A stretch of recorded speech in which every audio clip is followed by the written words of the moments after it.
everyone, welcome back to JP's Budget Collecting and another episode of the Indie Show. Tonight we are talking Fables Volumes 16 and 17, which I have in this nice hardcover. And I got my usual Fables crew with me. We have the first gold medal winner on Comigories, Mr. Unruly Simeon. What is going on, my friend? The sea was rough that day, my friend. You took home the gold, but you're not alone in that. We also have our third gold medal winner, but most recent gold medal winner just from last night. We got Sharon from Life with Two YouTubers. What's going on, Sharon? Good evening. How are you? Are you still basking in the glow of your victory? Oh, absolutely. The basking is real. Has she been even harder to live with than normal today, Rena? Has she just been like, I'm a gold medal winner all day. You can get this for me, and I am the champion, my friend. All right, I'm done. I don't know. I feel like maybe perhaps I picked up some of the slack, but I can't quite be sure. Would you like my autograph? Oh, absolutely, darling. Okay. Okay, look what I started.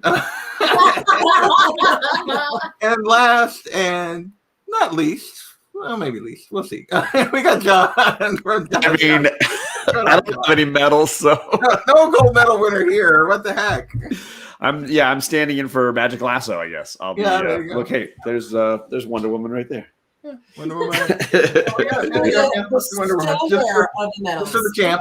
You bestow the medals, so that puts you in a higher echelon. That makes me like Princess Leia, right? I'll take that as a compliment. That's one of my favorite Disney princesses. There you go. Definitely one of the best. For sure. So let's see who is in this chat before we get started talking about Fables. Rena trying to come in with the emojis that, she kind of got some of her Fables emojis. I tried. Like I was aiming for themes. I don't know how well it worked. Yeah. I think you did okay. Kurt's hanging out with us. Jonathan Summer, what's going on? There's Sharon and John. Mostly it's just this crew apparently in the chat tonight. We got Unruly in the chat. Sure can. What's going on? All right. So just mainly us and a couple of others, but I appreciate anybody who hangs out while we talk about this. So we're talking volume 16 and 17, Super Team and Inherit the Wind. So I'm not gonna start with Unruly because normally I start with the top corner, but Unruly's opinion, I know what it is already. So I want to start with Sharon and Rena as the new readers. What did you think of these two volumes? Just overall impression. I liked 16 a lot. I really enjoyed all of the storylines that went through 16. It was surprising. It was twisty. It was turny. You weren't quite sure what was going to happen next. 17, I was bored. Sorry. Okay, Rena, what about you? You often disagree, so I'm curious where you fall on this. I'm kind of with Mom with 16. I liked 16 for the most part. I say that because I do have one criticism, but I did like 17.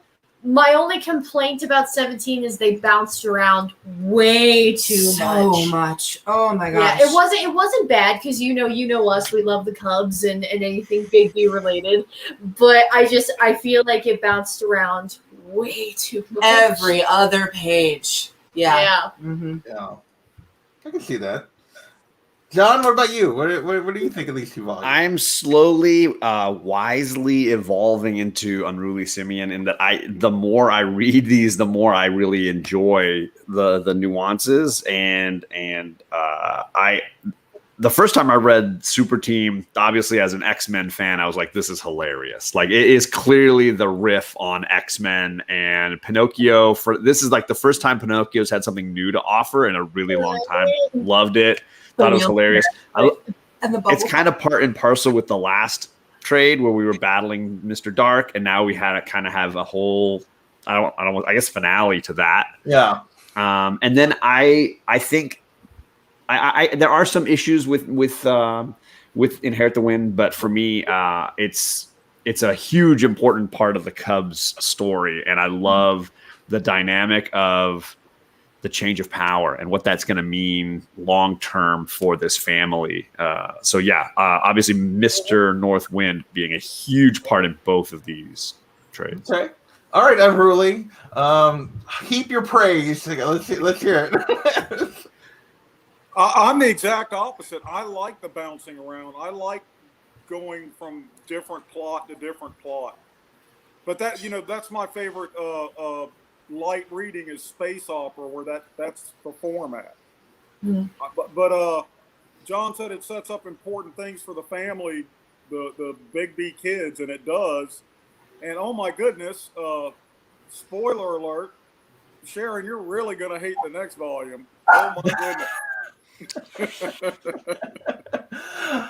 Okay, so before we get into that, I found this 2 volumes just kind of forgettable. Like literally, I read these right before I left to go to, like, a week ago, like Monday and Tuesday night. And I got home and I was like, we were doing this, and I'm like, so what the heck happened? Like, which is like the first for a really long time for Fables, like for me. And I had 2 big, like, I don't know, like 17 just, I don't know if it was the pacing or what, just did not engage me at all. Me either. Yeah. And 16, like, it just, I wasn't really, even like the bumpkin stuff, which I found kind of funny, just didn't, like, it just missed more than it hit. And then 16, I will say, I found to be incredibly anticlimactic. Really? That was my criticism. I wasn't gonna go there, but that was my criticism. Wow. Yep. So we build him up for all these volumes. We have the huge epic battle, and then he wins. They still got to deal with him. They're preparing for battle, and then Northwind comes in and goes, "Okay, you lose." And It takes 2 pages. Yeah. over. And I was just like, wait, what? Like, See, I thought that was actually kind of fascinating because it shows you how incredibly powerful he's been the entire time. right. The fact that he could just pick him up and take him, and Dark is like, whoa, wait a minute. I thought that scene was really cool. Yeah. To watch them beg. Yeah. Well, I know Unruly loves that scene, so, for sure. Yeah, I think it was the logical progression, because at this point in Fables, he's riffing like the mid-70s for the Rolling Stones, man. He's hit his stride. Everything is gold as far as I'm concerned. I don't know why it bothered me. It was like, because I get it. I get how powerful the Northwind's supposed to be. I get that he's basically made a decision, like, he's making a decision so he doesn't have to make another decision. Like, which, I get his motivation there. I don't know. I just felt like it should have been slightly more of a struggle, that it was kind of like, Right. I was let down by what Mr. Dark was. John wants to say something, I could tell. I want to say something to George in the chat, but whatever. And then there's that. I'm just saying. No, so here's why I don't think it's anticlimactic, and you can completely disagree because it's obviously a preference. But for me, this is the like last note in such a long story that you can't possibly call it anticlimactic, because you had the huge battle with Frau Totenkinder. You had like so many layers of like huge events that what I love about the ending here is that this is the only way that they could have done it. Like they had no chance. They had no chance. And it was, for me, it was almost like, one of the battles in Lord of the Rings, where they just are outnumbered and outgunned and there's no chance. And then Gandalf rides in the end and has to be the one to kind of just do the work. Right. And the North Wind, so the North Wind has this wonderful, like, subtle backstory playing through several trades where you see the Northwind changing in a way that he's never changed before. He's constantly known for change, but this is a very different change. Yeah. And to watch him go through this journey and almost even be out debated by his son for the first time. Yeah. And then that's the moment when he decides, you know what, this isn't out for everybody. And this would mean more to me and my family than anything else. And could be actually the one redeeming thing I do in my life.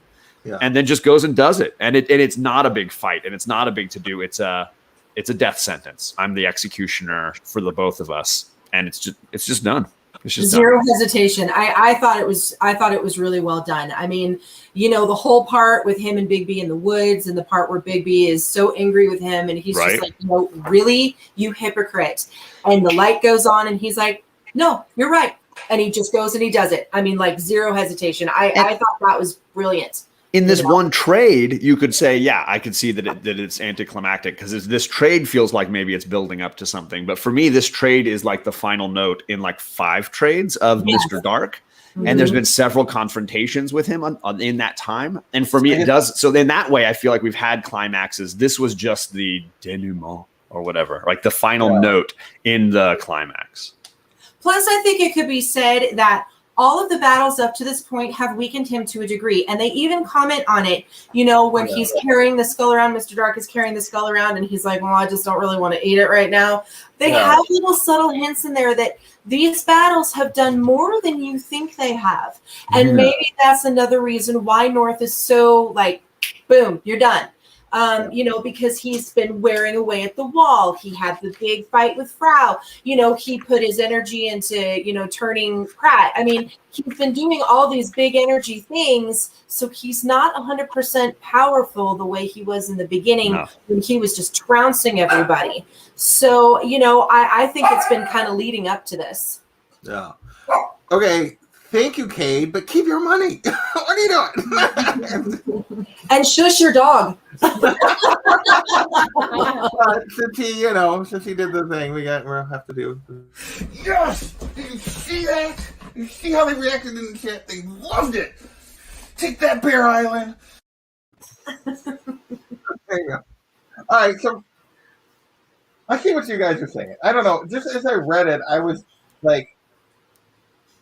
just a little disappointed that he didn't put up sort of any sort of defense at all. Like, I felt like he would build up and then you got nothing. He whined a lot. I mean, does that count? I mean, like, I can understand like the Northwind just being like, you know, so much more powerful than him or whatever.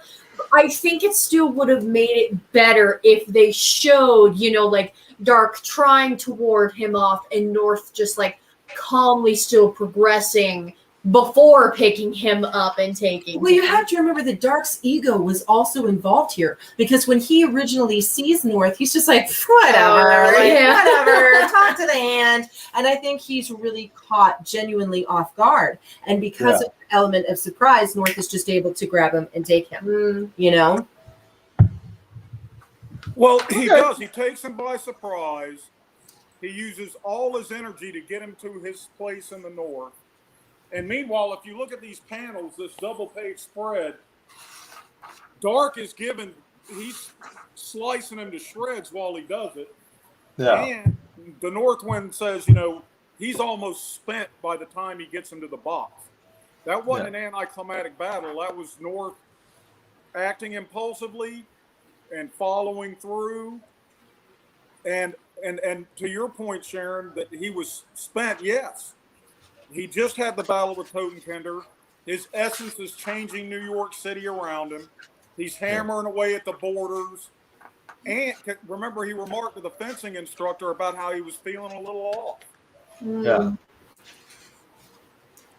Yeah, I think those are some of the lasting effects of the battle with Frau. I think the battle with Frau did more to put some cracks in his armor than could be expected. And I will say, like, as much as it feels like a quick end, it's. I was looking back over it. It's a ton of splash pages. 1, 2, 3, 4, 5, 6, 7, 8, 9, almost like 9 basically spread pages of fight, which is a ton if you think about a comic book. That's a lot. Well, and I think they tried to build up to it too. I mean, they had the big battle in the beginning where he swallows Bigby, right? And then Bigby pops out, you know. I mean, I think they tried to satisfy the reader with a little bit of battle that way. I just found that ridiculous. No, I loved it. I loved it. Well, no, like, not ridiculous in terms of like it was bad storytelling or something, but like Pinocchio's whole role in this and his like perspective was just like, really? It's so amazing. And the fact that they were listening to it just made me laugh. Just like, this is so ridiculous. He gets Ozma or whatever to wear the costume, and she's just like, and his reasoning for it, and she like buys it. I'm like, loves it. I mean, there's totally scenes where she absolutely loves it. You know, that's why she's like flying through the woods when, you know, Bigby and North are talking, you know, because she's like, this is fun. I'm going to fly around, you know? I don't know. Maybe I need to reread it again. But for me, and maybe it's because I've been rereading Claremont's early X-Men issues. Like, I think this is a great, like, almost satirical, wonderful send-up of X-Men. And being an X-Men fan, I love to see the air taken out of it a little bit. See, you know, I think it's a lot of fun. It pokes fun at the ridiculousness of superhero comics, which I think is hilarious. Yeah. And the centerpiece has to be Pinocchio and his ridiculous Charles Xavier impression, which is the wheelchair, the whole thing, the names he's coming up for with characters. I think it's a fun send up of the comic book superhero genre in a great Fables kind of way. Because if you really think about it, comic book superheroes are a kind of American fable, right? I mean, the mythology of a Superman or a Batman or whatever is just as iconic as a Hansel and Gretel in a lot of ways. And getting to poke fun at that fable genre, I really get it. I geeked on it way more this time than originally when I was reading this, because I was reading those issue by issue at this point, I think. Well, I do love some of the touches of the costumes. I love that the big the Kirby inspiration for the big, I forget what the his name is, the big orc or whatever, or goblin. This guy. Yeah, that guy. I love the little Kirby touches that they throw into that. Even it looks like the cosmos in his arms, right? Yeah, and just the way the costume is, and there's definitely a little Kirby inspiration going on there. Yeah. And Grinder, sorry, it's Grinder. That's I could not think of it, but I don't know. I don't know why the volumes but I got to the end of them, and it was like for the first time in a long time, I got to the end of Fable stuff, and then I came back to it, and I was like, wait. It didn't leave an impact, I guess, maybe is the way that some of the others have. Did I make fun of don't forget the Canadians? What did I say? Sorry. John, don't forget the Canadians. Sorry. Did I miss the Canadians in the chat? Are there too many Canadians? Oh, we are way deep into this comics for blame. I could argue. I could see that there's a frivolity and a sort of light-hearted nature to this, in the sense that our heroes are in danger, but the danger doesn't feel very real because of how silly they are preparing for it. Yeah. And in that way, it takes some of the drama out of it. But the truth is, the drama is happening around this, right? The real drama. Our characters, if you really think about it, are in Helm's Deep, like in Lord of the Rings, and they are. Right. Battening the hatches for the inevitable fall, and their only hope is outside of their realm. So what are they doing? They're a lot of what they're doing is window dressing and hoping that they survive. Well, the real story is those 2 issues of Bigby and his dad talking. That's the real crux of this. Well, and Pinocchio even makes the point, that the reason that he's doing the whole lineup and he's talking to people, when she has her little meltdown and she's like, this is so stupid. Why are you choosing names? And why are you wasting your time doing this? And blah, blah, blah. He even says to her, well, hello, I know we're going to lose, but we need to give these people hope and give them something. And the fact that they're willing to sacrifice their lives, even though they know they don't have any superpowers, and even though they know they're going to die, you need to acknowledge that and not just be sneering at them and being like, well, you're worthless. You can't do anything. You know, the fact that anybody would be willing to sacrifice their life is a huge deal, you know? Yeah.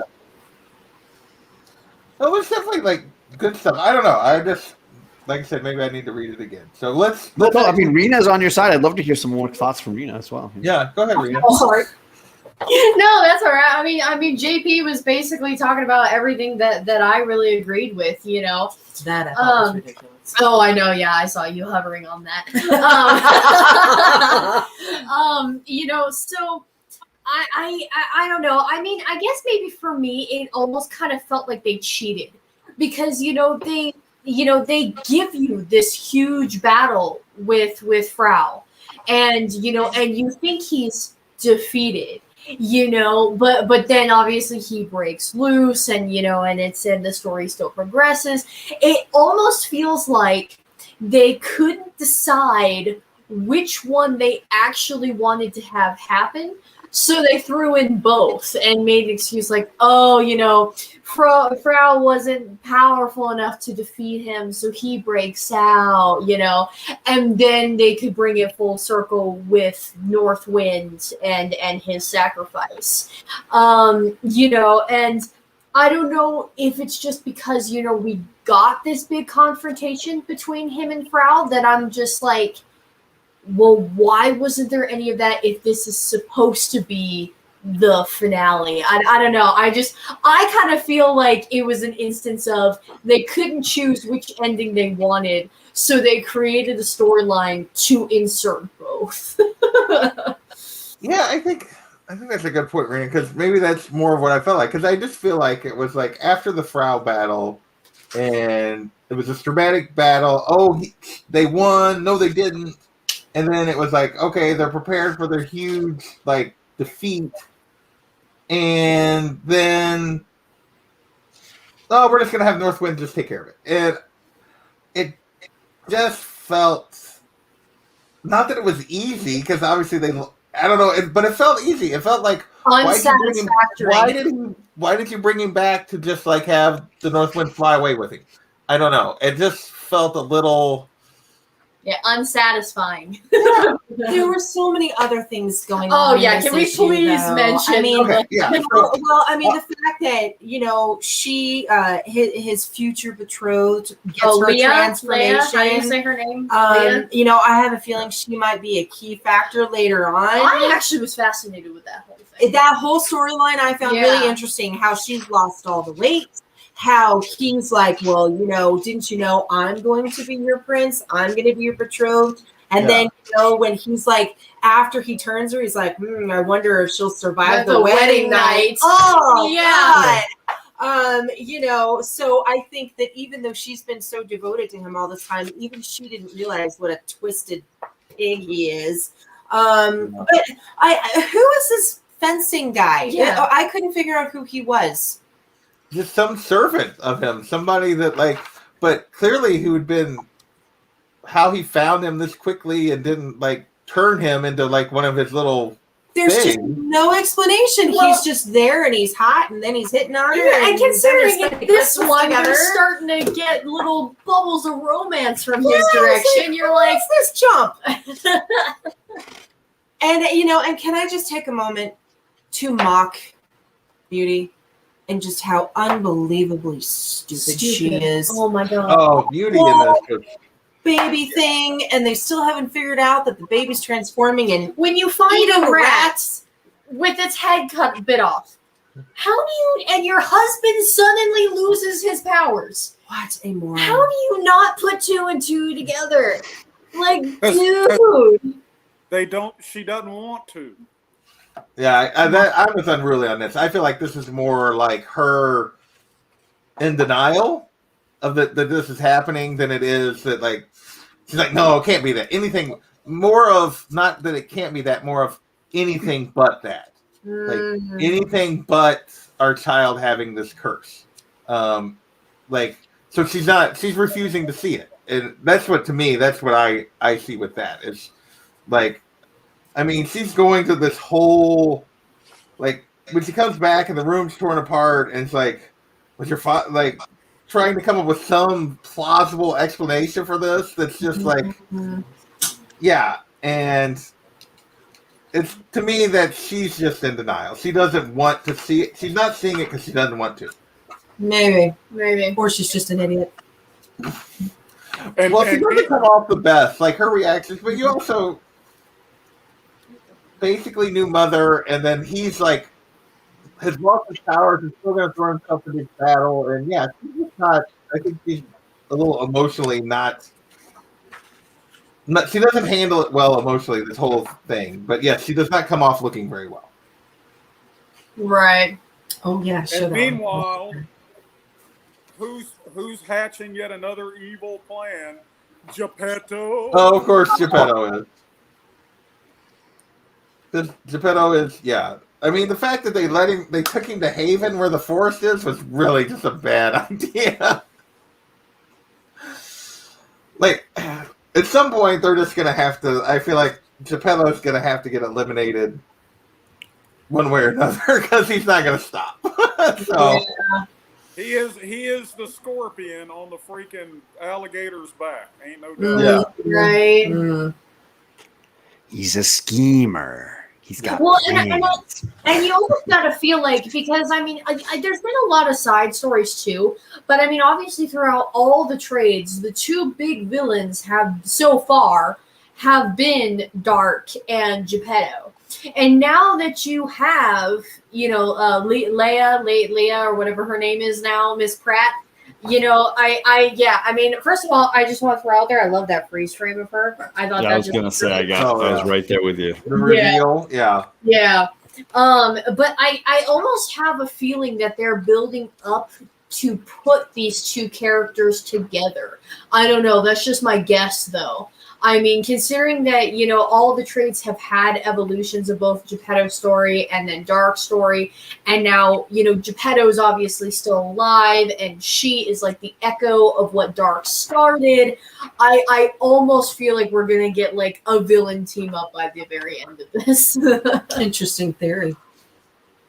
Well, I think there's more to, as you guys talked about, I feel like there's got to be more to this fencing guy than what we've seen. Right. Like, and that he and her are definitely going to be a major thorn in their side going forward, at least maybe not immediately, but in the upcoming volumes. Because it's clear, like, that they're planting themselves as, or preparing themselves to be, like, once he's gone, to, like, trying to figure out a way to still get revenge for him. Like, so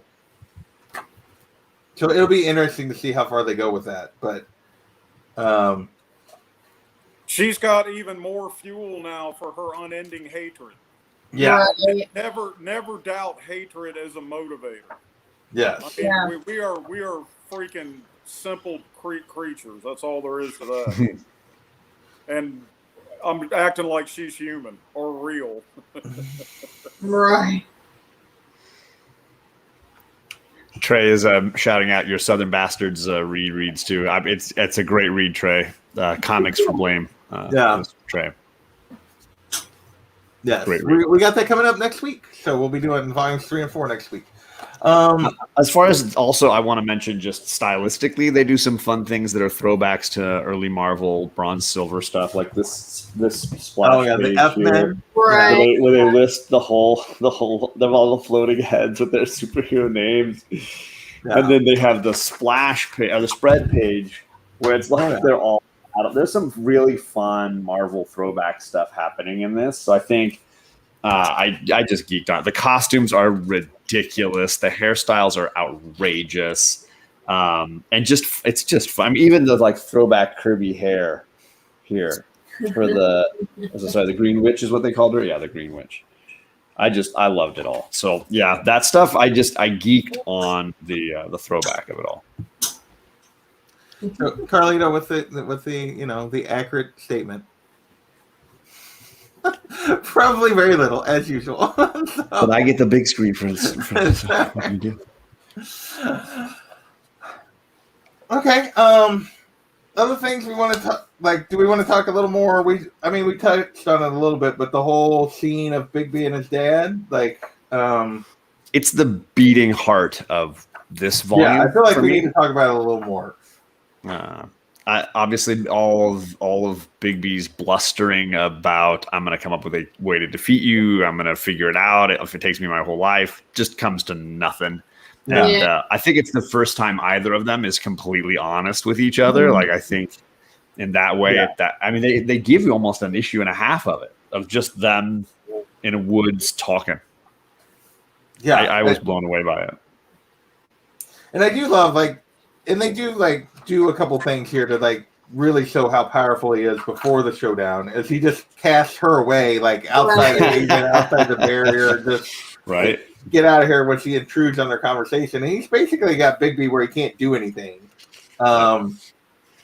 And,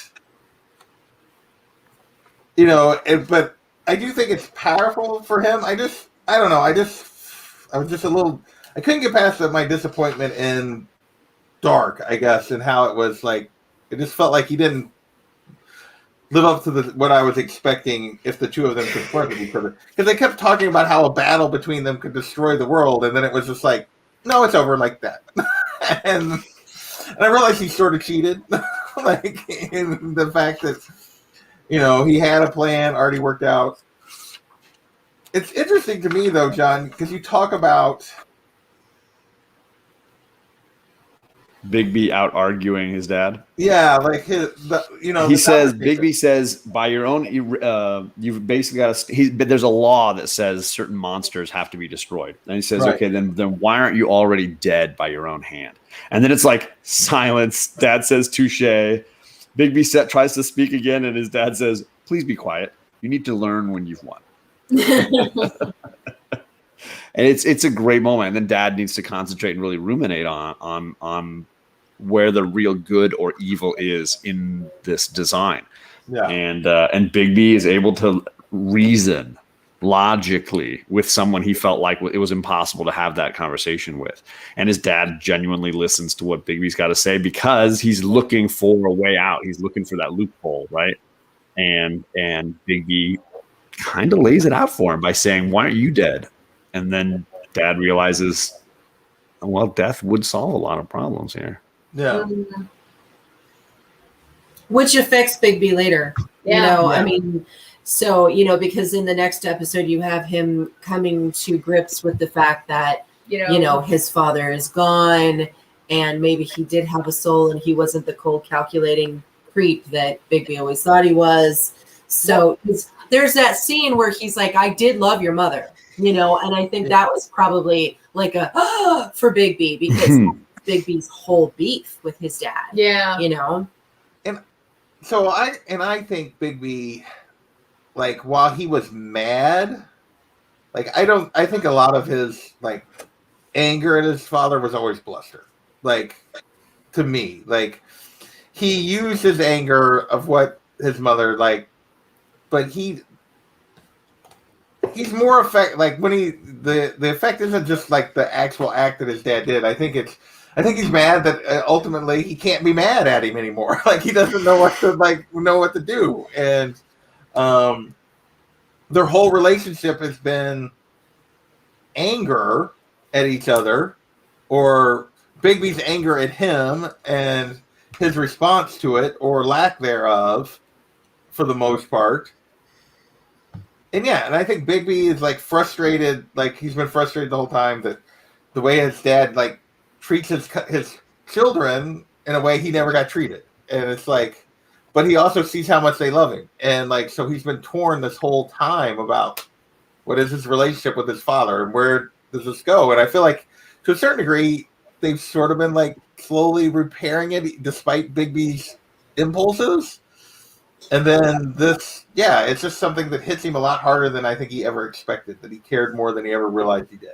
Well, and you also got to wonder kind of like how that affects his entire life, though, because I mean, if you think about it, he became the big bad wolf in pursuit of trying to defeat his father. You know, so he is basically realizing that if he was wrong the whole time and his father wasn't the cold, heartless king that, you know, he thought he was.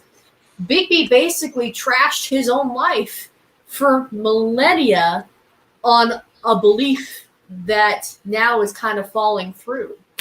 So you also got to now wonder if he's kind of self-reflecting on his own life and how that whole thing played out. Yeah. Well, Willingham gets these human touches.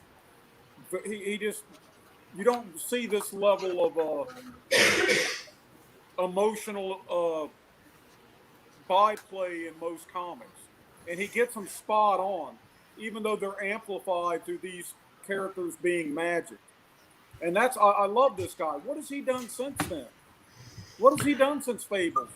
I don't know. I've seen a whole lot from him. No, I don't know that did he do much before Fables? I feel like Fables is his one, and it's his sordid side stuff. It's his one thing that he's done that I've at least heard of. So, and maybe I'm missing something, which is entirely possible. But when we're talking about Bigby and his dad, parental dynamics is such a weird thing. I mean, we've all known people in our lives whose parents basically abandoned them, but they're devoted to them, and and vice versa.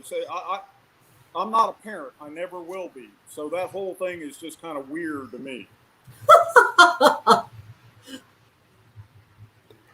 A movie that I love with Paul Newman is called Nobody's Fool, and he plays this grandfather who's connecting to his grandchildren kind of by proxy to get to his son, because he never had. And the son at one point says, "You can be a grandfather to my kid, but you can't. You weren't a dad to me, but you can be a grandfather to my kid." And then Newman says, "Well, you got to start somewhere, right?" Mm-hmm. And I think that's kind of what's happened is that Mr. North has understood his son through raising, in a lot of ways, the Cubs and taking care of them and being near them a ton when Bigby couldn't, and then consistently thereafter. And I think that had an impact on all these people, and that this catharsis could never have happened without that generation in the interim. I mean, you see when he leaves to, if I can find the page, when he leaves to go talk to Bigby, and he talks about, you can hear feel the regret when he's talking about this may be the last time they speak to me, because he knows he's going to have to kill their brother. He says, as he finishes the story, because he's reading them a story, and he's like, "I hope you all know how much your grandfather loved you. I'd never intentionally hurt any of you." And then he's talking to his helper, and he's like, "Here, that I have to go. That may be the last time they're happy with me." Yeah. And you can and that panel, he's in the dark, and you can see him in the next page. It's just how much he's how much it's going to affect him in a way I don't think he ever expected. Because we see not just his relationship with Bigby, but his relationship with his other kids, Bigby's brothers, in the previous story, that were just basically turned into feral monsters at the base of his mountain, at the base of his castle, and just left on their own. And you aren't worthy. You're not good enough. And he has such a different relationship that he's built with the Cubs that, you can see that he's going and you feel like in the past he would have just done it. He would have just looked for ghosts and done it. And he's like, "No, I have to talk to my son. He deserves to hear it from me." And that prompts all this. And I do think you see a lot of growth from him, or change from him, from what maybe he was, the blustery figure he was when he first showed up. "Where are my grandchildren?" Kind of thing. Hang on one second. You guys keep talking. I'll be right back. I was gonna list all the things that Bill Willingham's done, because the chat's doing a pretty good job with it as well. He had a series for First Comics called Lark's Killer with 10 issues. He did a series for Dynamite called Legendary Steampunk Adventure. He did 11 issues of Justice Society of America in 2009. He did, let's see, where was the Batman? He worked on a few issues of Batman in the mid 600s in 2005. He did, looks like, almost 25 issues of Robin during Volume 2 of Robin. He did an issue of X-Men Unlimited, an issue of Batman Legends of the Dark Knight, some kind of a Sandman Presents 4-issue miniseries. So little things here and there, but obviously Elementals and this are his big noted pieces. Yeah. And they mentioned that, yeah. Yep. Gore, of course, Gore knows. Gore always knows. Right. He's probably read it like 4 times. So. I feel like we should also mention briefly, because I know it doesn't play a huge role in this one as it does the next one, but we should also mention the rose red thing. The big Oh, reveal. I thought So No. Sorry, John. I was trying to guess what you were going to mention. Yeah. Yeah, well, because first of all, it turns out that the pig head the whole time Is this hot babe? is this hot chick. Yeah, this hot golden babe. You think it's actually maybe the spirit, of Colin the whole. No, it's some chick, But like now you have her big reveal, and now she's talking about how Rose has a very That's a good panel. right yeah, there. it We has should a hold that very, very uncertain future ahead of her. right. The chick basically says you will either die or you will fight, and it is up to you which comes to pass. Yeah. So So, that was another thing that kind of bothered me, the reveal, because they set it up like at the end of when she finally reveals herself to Rose and we don't get to see who it is. And it's like, oh, it's you or whatever. Well, then we see her here and there's no explanation who this is. Like, it's like, I was like, wait, what? Who is this person? Like, and you kind of just from the context of the conversation realize it's like Hope or like another kind of like similar to the North Wind or Mr. Dark, like these elemental, like higher level powers, but this one is Hope. But like we haven't seen this character before. I felt like that it was kind of just a weird way to handle that.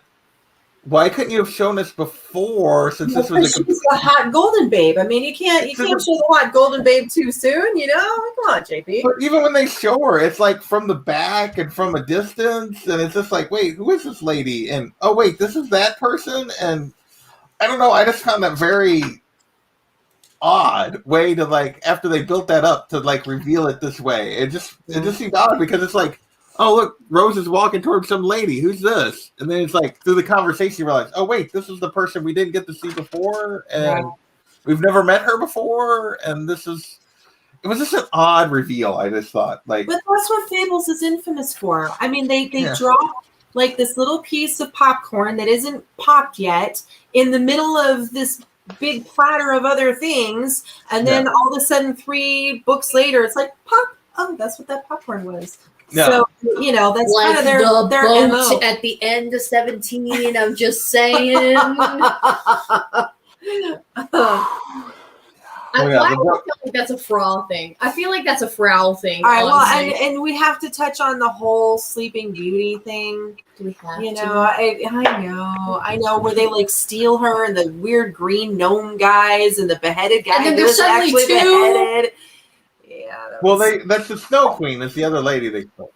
Like, so they, That who that is? Mm. yeah, that's the Snow Queen. She's just drawn a little differently, but that's the Snow Queen. We saw the people sleep. Oh. Yeah, it's the awakening of that city where Sleeping Beauty had like basically nullified a huge chunk of the army. Right. And then that's she was one of the people that was stuck there. I see. Okay, I didn't recognize that's who that was. Yeah. But So you the go. Snow Queen is going to be eventually. The Snow Queen is going to be back whenever Beauty actually gets woken up from being. Right. So. And the very graphic head chopping Yeah. offiness and So And don't you feel it was kind of callous of our Fable brethren that they've just left her sleeping there? They like a little bit.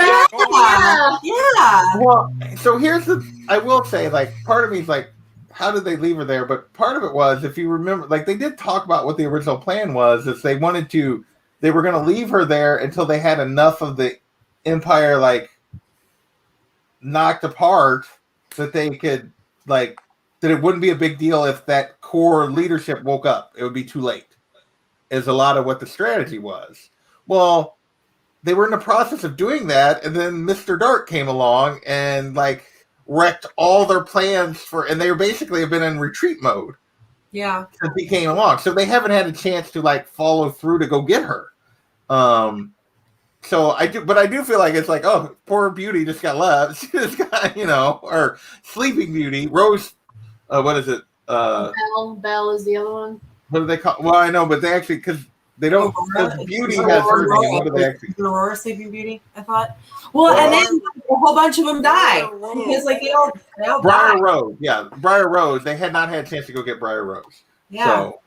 So, they all get burned.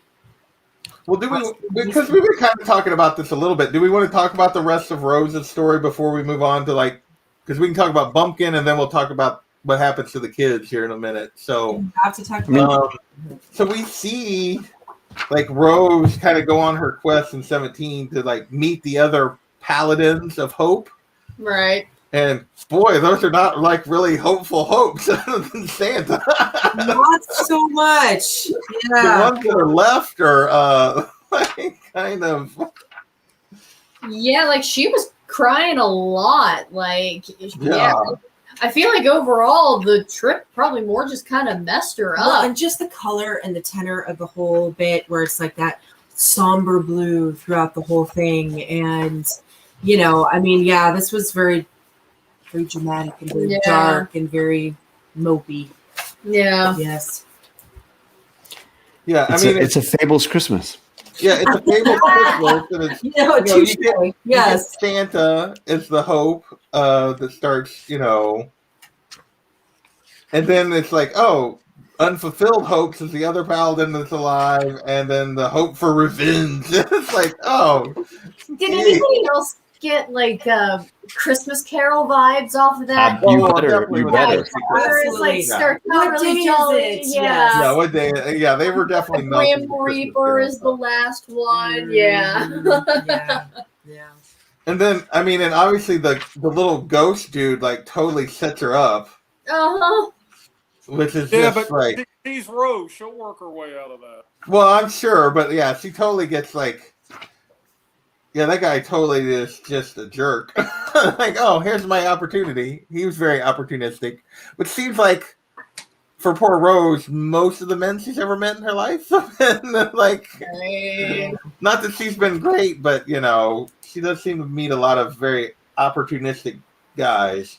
Well, and that's what she says in that scene where the cub overhears, where she's like, my love life, how messed up has my love life been, I think that kind of touches on that. you know? Yeah.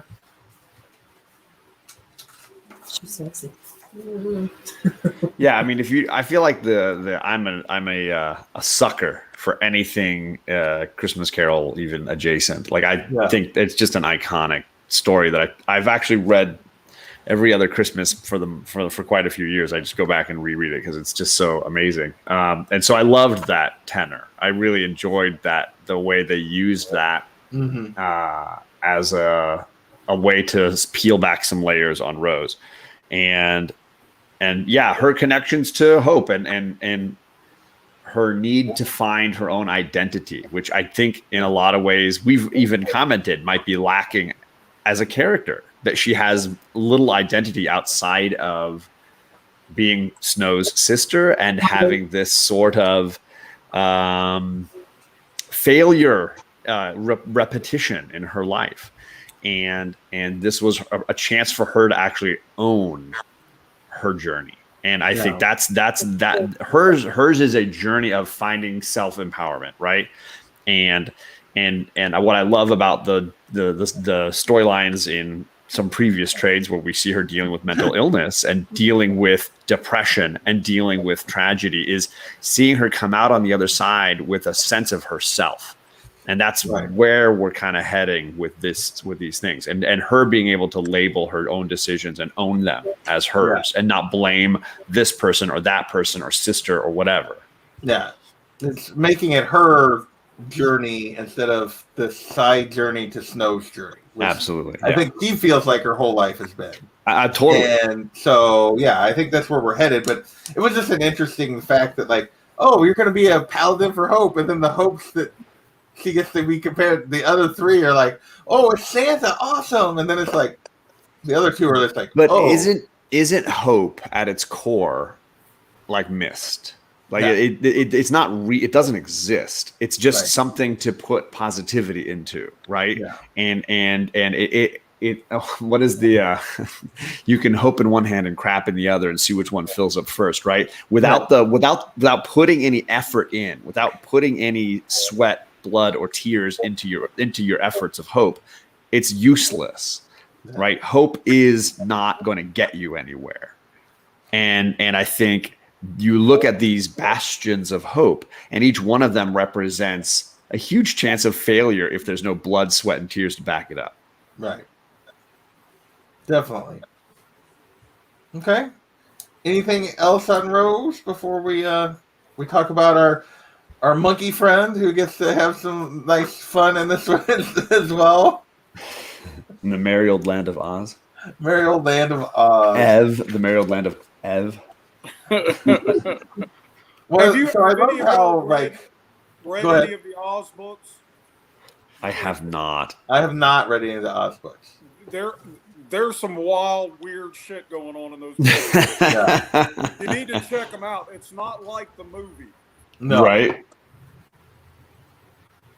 definitely not. It is not. Well, not that the movie was Disney, but Disney-fied. Like the movie kind of was Disney-fied of that story for sure. So, yeah, we get interesting thing is if you climb the tree in the business office long enough, it'll take you home. And what we find out is Buffkin really is one of the monkeys from Oz. Yep. But I love how, like, without really knowing it, like, and maybe eventually he does, but it almost feels like he's just abandoning the office, certainly, because he's going on this, like, his little girlfriend goes with him. It's like, And I love how she's narrating the story. yeah. And refers to herself as a stunning beauty. A couple Yeah. of times. Yeah, she's very modest, like as she talks about herself. But basically, and I love how they basically like set him up that he has to have these quests, like and he's gonna have these great deeds, like Hercules. But they basically speak that into existence, which I think is just very humorous. But yeah, we find out that we're in Oz and that the little gnome king is that we met previously is still in control there. So it's another world that's still kind of under the thumb of the Empire, or one of the Empire's little lackeys is still holding on. And I just love how he just like randomly starts a revolution with these just random people that they run into that are just common criminals. Like, it's like, okay, we're starting the revolution. We are the revolution. Like, so what do you guys think about this little side quest that we're going on? Although he doesn't end up in the, I remember here, get to the thing. Like, the last we see him doesn't look great, but what do we think about Buffkin's little story here? Sharon, I love his lawyer. his lawyer. So, like, you're guilty. I might be able to get you a less painful death. After his revolution gets captured. And I love how like they come for him, but not any of the other people that are like doing the actual work. It's just him. So he gets captured. Sharon and Rita, what do you think of Buffkin's story after his conquering in the office and now being in the land of Oz? Rita's just shaking her head. Didn't care At all. like at all. Yeah. But you guys enjoyed the previous one, but you did not enjoy this one at all. I know I'm going to get wrapped in the mouth for this, but I really despise The Wizard of Oz. I despise everything about The Wizard of Oz. I always have since I was a kid. So this whole like going back to Oz and I just didn't care. Sorry. Oh my God. I knew it was coming. I knew it was coming. I know. Who would have thought such a little girl could destroy my lovely wickedness? Well, and kind of like I've seen, like, have we ever seen the original? I feel like I don't. I think I showed it to you once. Yeah. When I was like not in the room Yeah, and or it's something. like great yeah. classical story, but yeah, I don't really care either. Like, yeah. I know. I'm sorry. Sesami's just like, I'm gone. I'm sorry. Yeah, I know. Hey, when I was a little kid, the yearly network showing of Wizard of Oz was a big deal. We were all at home watching it. Well, Rudolph the Red-Nosed Reindeer was for us. Yeah. Hey. Same thing. Oh, I remember as a kid, every year, Easter, you'd watch the Ten Commandments, and then Wizard of Oz would be in the fall at some point. I forget when they usually Frosty did the that. Snowman. Rudolph. Yeah, Rudolph. The annual showing. Charlie Brown. Yeah. I can honestly say I haven't seen the Wizard of Oz since like one of those showings that they used to do like when I was a kid. It never did a ton for me, Sharon, so you're not gonna get a lot from me. Like, oh, thank God! I mean, I don't dislike it. I just never was one of my favorites. It was never a favorite of mine. I didn't like hate it like apparently you do, but it was never a favorite. Yeah. So, clearly, these two have never done hallucinogens. So Clearly not. Oh man. Oh goodness. So good. All right. Well, it doesn't sound like anybody has much to say about Buffkin's little story. I will. John, Yeah, go ahead. I was trying to bide my time. I like Buffkin. I think he's hilarious, and I think his journey is a lot of fun. I do think this is a lighter adjunct to his business office storyline, which is maybe a little more scary with dealing with fighting off the witches and genies and things. Yeah. But I like it as an adjunct. I think it continues his journey as like a very unexpected hero character. And I think obviously Oz is batshit crazy. I mean, it's just everything's a little bit odd. Everything's a little backwards. Everything's a little nonsensical. And in that way, it has some of the same frivolous nature as the X-Men team that they were forming in the previous storyline, where the danger doesn't feel really dangerous because it's so ridiculous and so silly. But I can enjoy it for that and enjoy it for the oddity of it when characters are just ludicrous and stupid, and it's very Wonderland-esque, right? You have almost this sort of like nonsensical Alice in Wonderland kind of thing going on. Mm-hmm. But because it's Buffkin and because it's his return to the land where he's come from, and because of the amazing narration when his lady friend is telling her story, I think I do get a little enjoyment out of it.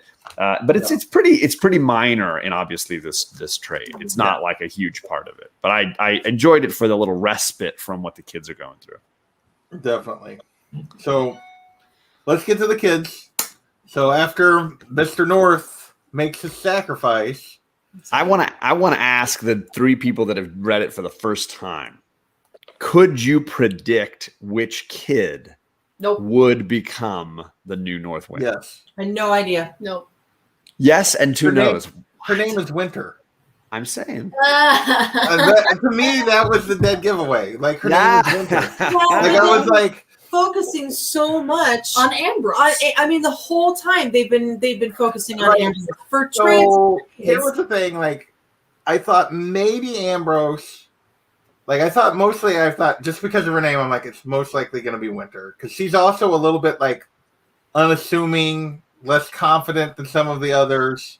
Kind of like Ambrose. I figured it was at least those two, but Ambrose to me was like, there's something else that's going to be Ambrose. Like this didn't seem to fit Ambrose to me at all. And her name being Winter, I was like, okay, I feel like that's a giveaway. Like, and then her talking about, there's one where they're talking to her, and it was like, if I can find the right page, when they're training all of them, and you get all their little side stories.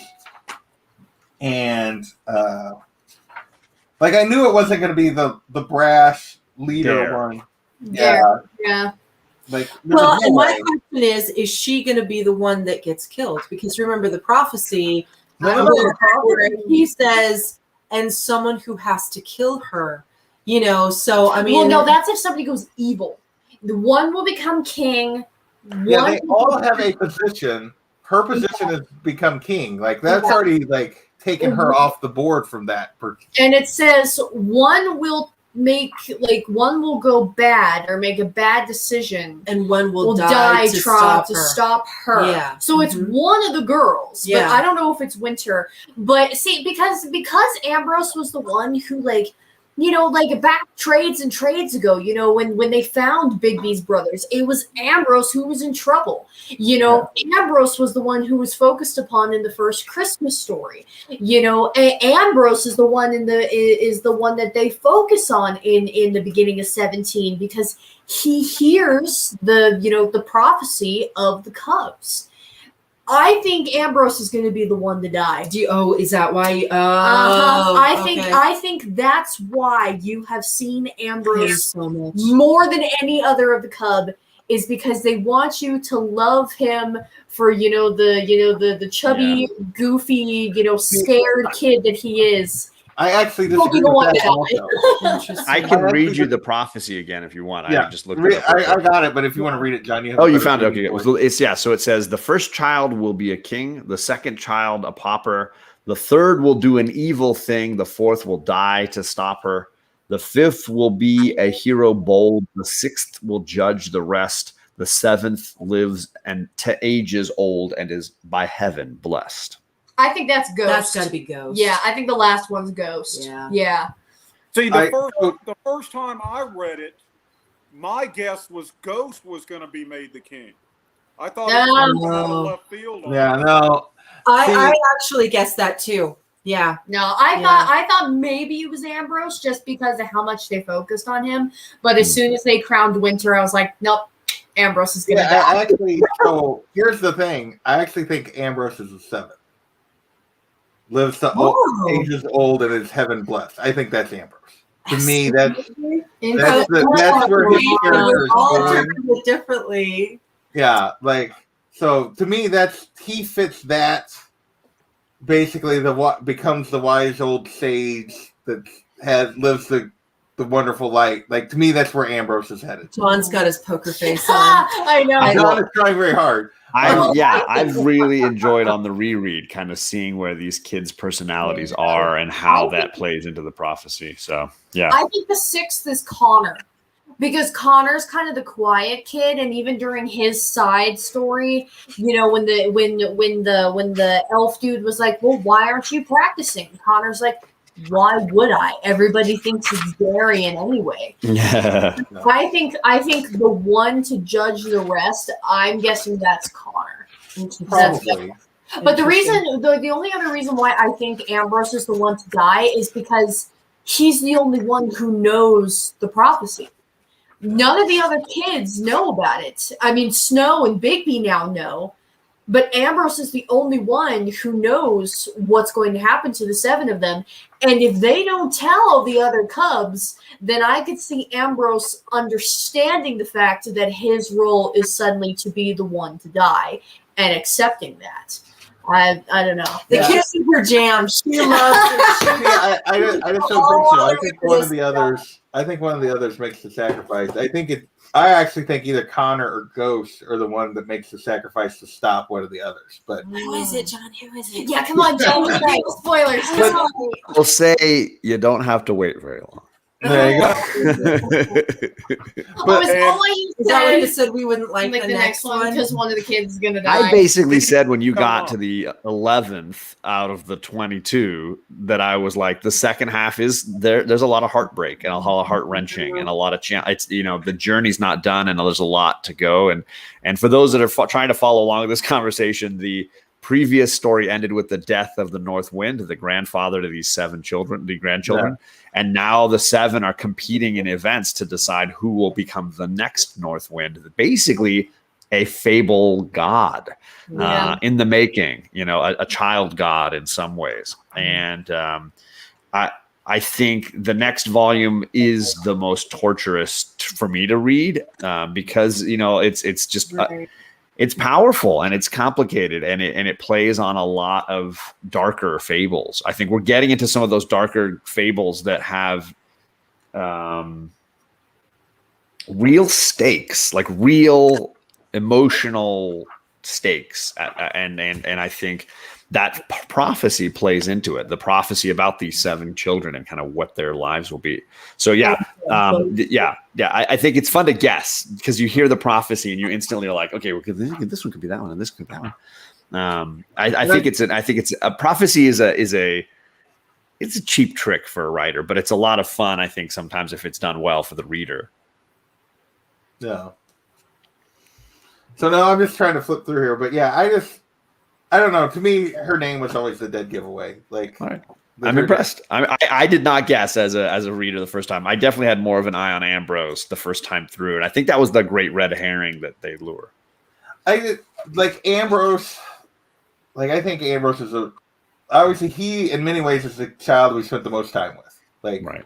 For sure, and that was one of the main reasons I didn't think from the beginning. Did not think that he was king material. Like that just wasn't his fate. And it's also why when I read that, I think he's the heaven bless the wise old age. Like to me that just seems to be his role.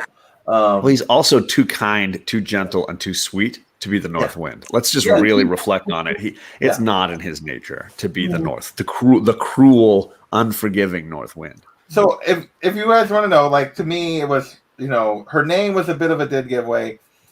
I liked how like her conversation with her wind and like trying to understand like what it was and just wondering if she was in trouble and like learning and her.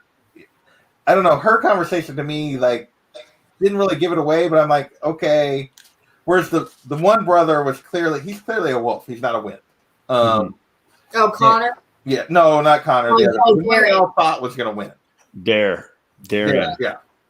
The princess was clearly who ended up getting the boat, which, like, I don't think that spells good things for her. I'm kind of wondering. Yeah, but to me, she was definitely a no.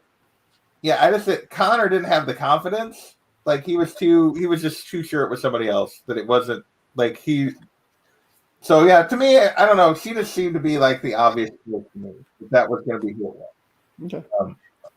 And Ghost didn't even really get any because of what he is. He never had a chance. So.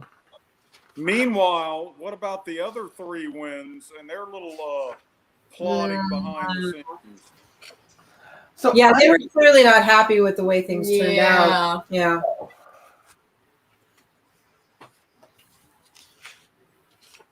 And I have to believe that the North Wind was the strongest of them all. Yes. Oh yeah, they were clearly afraid of him. Yeah. No.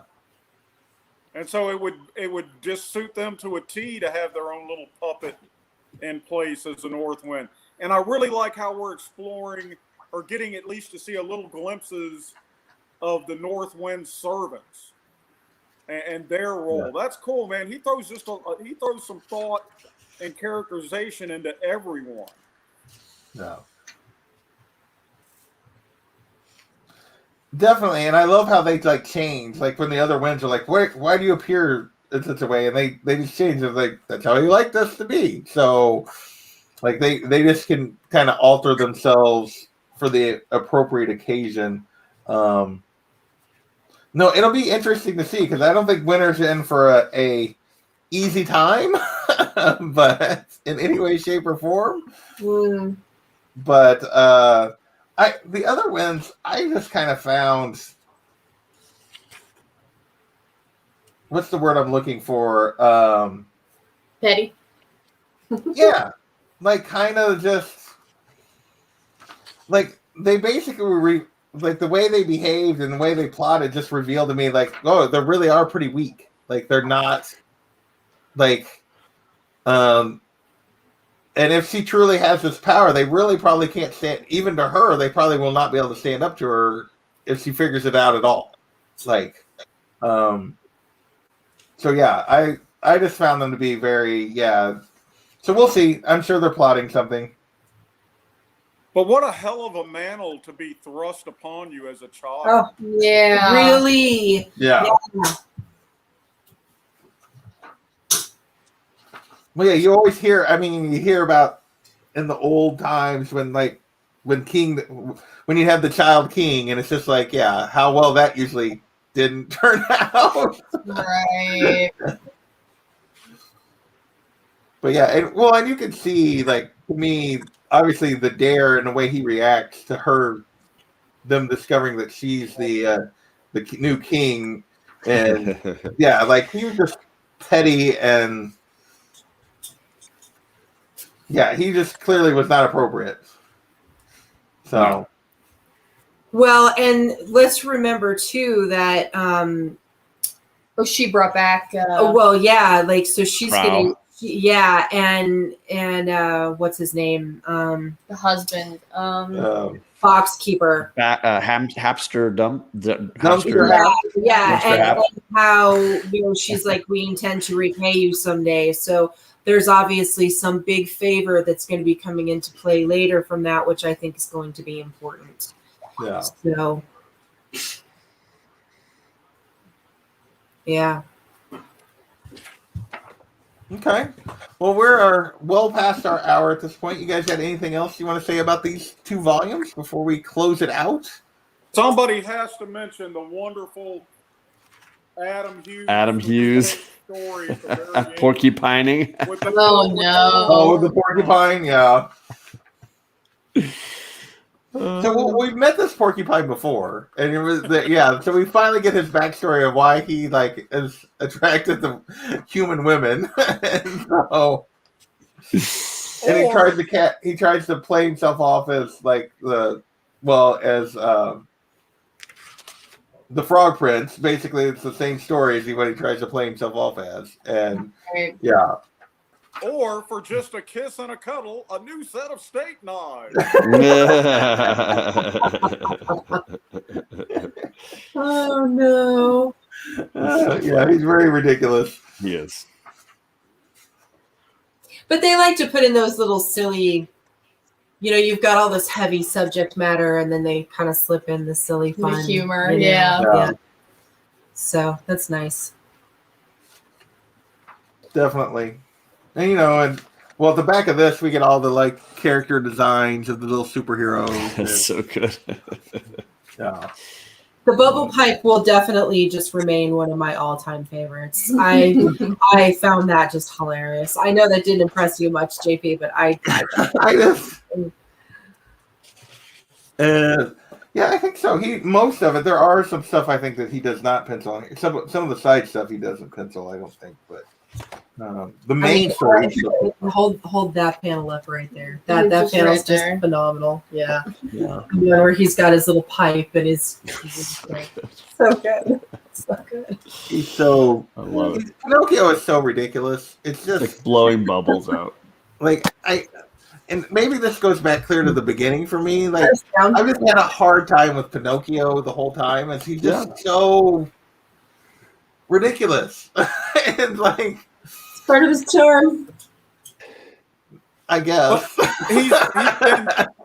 But hey, how ridiculous would you be with century after century pining for a love life and never getting it? Well, I mean, and he's very much, no matter how old he is, he's still very much the age that his body is. He's still that kid, even though he's centuries old. I like how he does the fourth wall jab too. Like, Yeah. Okay. And anything else you guys want to talk about before we wrap this up? Should we go on, or should we tap out for the really depressing oh one? no! I think it's too late now, Sharon. Right now, You're you gotta in. know. You're in. Our chance to stop after We're Gotta trapped. rip the band. The good news is, Sharon, you only have 3 more of these shows to survive, and you'll have read all of it. Yeah. This Well, is true. I am really, really very interested to see where this goes. This to me right now is my favorite part of the story. I'm fascinated by her journey and just her nastiness. I'm really interested to see what she's got brewing, if she's going to be the next big bad. I'm having a lot of fun with that storyline in particular. And hopefully we'll find out about fencing chump, because he gave her like this chump. he gave her this, cool dress for Christmas. You kind of get the impression that he's getting the hots for her. So it'll just kind of be interesting to see how that all resolves itself. That was a hideous dress he gave her. I think it's supposed to look all cool and ripped up when she is that puts what it it's on. I think that's No, he's giving it. That's their. Yeah, to me that was a costume to pretend that they were captured or captives, not that it was a dress to wear. Because they're talking about how they're coming, like that the other fables are coming, so they're going to pretend they were. They're not going to recognize her now. No. Definitely not. No. Until she opens her mouth. Yeah. Well, I mean, I don't know if she'll take the strategy of trying to be just somebody, just some other person, or if she'll just say that's who she is, and he just tortured her down to like skin and bones from what she was, or whatever, and like, yeah. So, it'll be interesting to see what her strategy is there for sure. Yeah. No, Promiscuous. This is just the main Fables run, so this does not include. I was just typing an answer. I mean, I do feel like it includes a lot of the side stories. Right. Because they do jump to all these little side stories, but there's a 50-issue Jack of Fables series that this does not include, except maybe like 2 or 3 issues. And then there was a Literals series that was a shorter run. There was also the Fairest. And Fairest came after, Came after, and I don't know how long that was, but I don't either, actually. I haven't read Fairest. Yeah, this was the main run. Was 22. So. And it does have a lot of little side stuff in it, just included in it. So, okay. Anything you guys want to promote, so hopes for the rest of the story, Sharon and Rena? You're talking about tapping out, but what do you want to see coming up? It sounds like we're going to find out more about the kids. I feel like I'm mentally prepared for Ambrose to die. Well, and I think you spilled the beans that Biggie dies, didn't you? Not exactly, no. But John's like, wait, what? No, I feel like I'm mentally prepared for it. But I don't know. I hope that. I mean, the one good thing and bad thing about Fables is its unpredictability. I mean, there is literally anything that can happen. And, because like you find with a lot of stories or even movies, or you guess how it's going to end, and you're just kind of there for the ride. But for Fables, they could, like, I almost feel like that they're going to end it open-ended. Like, I feel like they're going to take care of everything, but there's still going to be that open door where if they ever decided to pick it back up again, they could. Right. So I'm just hoping that they bring it enough to a close to leave us as the readers satisfied. That's definitely a fair request of any kind of series. I totally agree. Yeah. I'm still just waiting for Goldilocks to come back.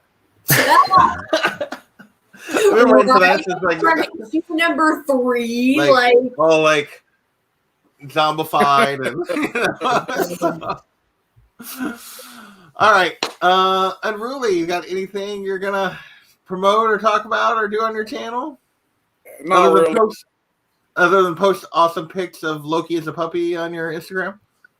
That's pretty much it. No, all right. well, I'm all here for that. So, Sharon and Rena, you guys got anything coming up that you want to talk about? I don't know. Other than Texas, which we already mentioned last night. Yeah. So. Again, maybe different people. I'm going to be making a video with Cade. I'm not. Oh, that's right. I'm not giving an official release date for that yet because I haven't started to work on it yet. But it's a complex oh Lord. deal. So should I just? She's writing her own language, you guys. So yeah, I mean, it's not like okay. So other than the fact that I accidentally backed myself into a corner, and the first half of the language is like way too convoluted for me to understand half the time. The rest of it is like so simple that it's like, yes, this works in theory. Well, and the only reason why I'm doing it is because I realized I had to. Because she had to. I had to. I thought you were being serious. I thought you were like giving me a back up here. Like, no, all right, you know what? It's kind of shame for you. So, no, it's because I was using phrases and I was using phrases and like titles and stuff like that in the first book. She's writing Isle of the Dark too. Yeah, so this is for Isle 2. Yeah. Yes. But I realized that because I had phrases. She's editing you while you're talking. I She is. So, but I can't help it. I'm sorry. I know, I'm gonna make you leave. Just Well, I love it. well, I can't wait to. Yeah, go ahead, Rita. no, I was just gonna say, but I thought of something fun that Cade and I could do. Was I'm just gonna create this 1-minute video, or maybe even 2-minute video of me talking in the language I've created, or at the very least attempting to. And it's just going to be a gag video about me basically making fun of myself. But in the description, I'm going to put phrases that hopefully people will send me recordings of how they try and pronounce it. Nice. That could be a lot of fun. So we'll look forward to that. John, you're like busy and then not busy now all of a sudden. I was going to say, this is the last show that I've got for a good while. I mean, I've got Saturday morning with the girls and D&D on Sunday, but tomorrow night is the July look back on Whitewell Comics channel. We're going to look at the books from July that we enjoyed the most. Specifically, I think we're going to look at Tom King's Supergirl. We're going to talk a little bit about Layla Starr. We'll probably get caught up on Nightwing, things like that.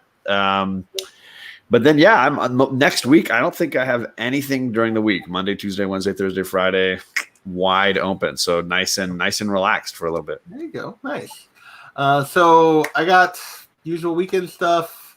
On Monday, we got we're gonna have Gotham City Chronicles is back. I don't remember whose channel it's on, if it's on mine or Copy's this time. I need to figure that out. But we're talking Batgirl Year 1 with Jimmy the Geek Aficionado is joining us for that. And then next Tuesday, we're going to be talking Southern Bastards Volumes 3 and 4 for the indie show. So really looking forward to that. I have not read those yet, so I need to get on that here in the next day or so. But looking forward to having that discussion. And so then at some point, we'll come back, hopefully sooner rather than later, and we're getting close. We might have to try to wrap this up pretty soon. So we'll keep plugging away on Fables. Only 17 of the only 5 volumes to go. That's not that much. 5, yeah. Come this far. I mean, it's really just 3 shows. I feel like we've all got the books. I think it could go pretty quick. Yeah, we can definitely. So we'll try to get that scheduled. So I want to thank everybody that hung out with us for an hour and 25 minutes. You guys are amazing. Thank you so much, and we will catch you next time.